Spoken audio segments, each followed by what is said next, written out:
Merci. La parole est à Madame Marie-Renée Auger.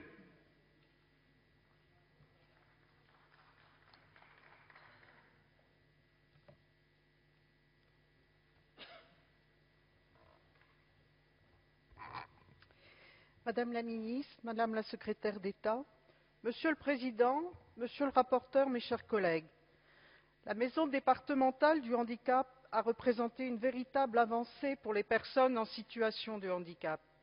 Amélioration de l'accueil, de l'instruction des dossiers, de la prise en charge dans la continuité, et ce, à tous les âges. 6 ans après leur création, par la loi sur l'égalité des chances de 2005, la proposition de loi que nous examinons aujourd'hui se donne pour objectif d'améliorer leur fonctionnement. À l'échelle nationale, d'importantes disparités ont pu être enregistrées entre les MDPH. Elles sont préoccupantes en termes d'équité territoriale. Une étude établie par la CNSA souligne la corrélation entre le potentiel fiscal des départements et les ressources qui leur sont allouées, contribuant ainsi à ces inégalités. La CNSA, reconnue comme tête de réseau, chargée de les résorber, n'a pas réussi à accomplir sa mission, faute d'harmonisation des informations. De plus, l'État n'a pas assumé la compensation du personnel initialement mis à disposition. Il s'est défaussé de ses responsabilités financières et a accumulé une dette de près de 19 millions d'euros envers les MDPH. Voici les 2 principaux problèmes que rencontrent ces structures. Nous attendions donc que cette proposition de loi s'y attaque. Peine perdue, nous avons affaire à un texte dépourvu d'ambition qui ne s'attelle pas à ces questions majeures. Car en ne considérant pas la question du fonctionnement des MDPH dans leur globalité, la loi ne résout rien. De plus, elle ne répond pas aux attentes des personnes en situation de handicap. Ces attentes, 6 ans après la loi de 2005, sont pourtant fortes. La première de leurs aspirations, c'est de pouvoir vivre librement au milieu de tous et de pouvoir évoluer dans la cité. C'est ainsi qu'en 2005, nous avions inscrit dans la loi un principe d'accessibilité aux bâtiments et équipements publics existants, mais également aux constructions neuves. Mais voilà que la proposition de loi, dans son article 14 bis, revient sur la norme en matière d'accessibilité. Ce n'est pas la première fois que la majorité tente d'écorner ce principe.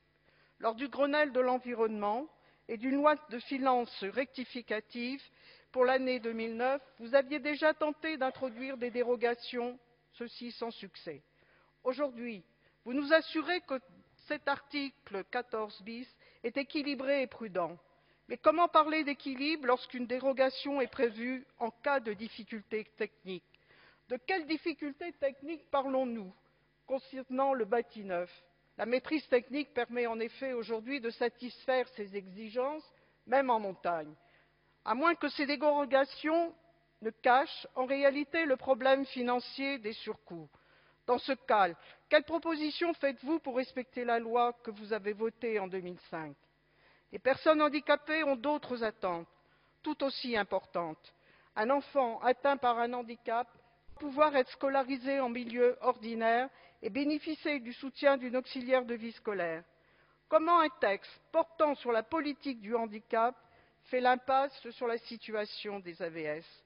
Sur le terrain, nous savons que le pilotage du dispositif est catastrophique. Il est indispensable de pérenniser ce métier essentiel et d'intégrer les AVS dans l'éducation nationale. Les personnes handicapées espèrent également une évolution de leurs conditions d'existence. La prestation compensatrice d'autonomie est reconnue par l'ensemble des acteurs comme mal définie, mal adaptée. Alors que la version initiale de la proposition de loi s'attelait à ce problème, le Sénat a supprimé cette disposition à l'initiative du gouvernement. Enfin, les personnes handicapées réclament une évolution dans le calcul de l'AAH et la suppression de la prise en compte du revenu du conjoint dans son attribution. Encore une fois, nous ne trouvons rien de tout cela dans cette proposition. En l'état, cette loi n'améliore pas le quotidien de nos millions de concitoyens atteints d'un handicap. Pire, en acceptant de faire marche arrière sur l'exigence d'accessibilité, vous leur envoyez un signal terrible, celui du renoncement. Pour nous, ce n'est pas acceptable. Merci. Merci.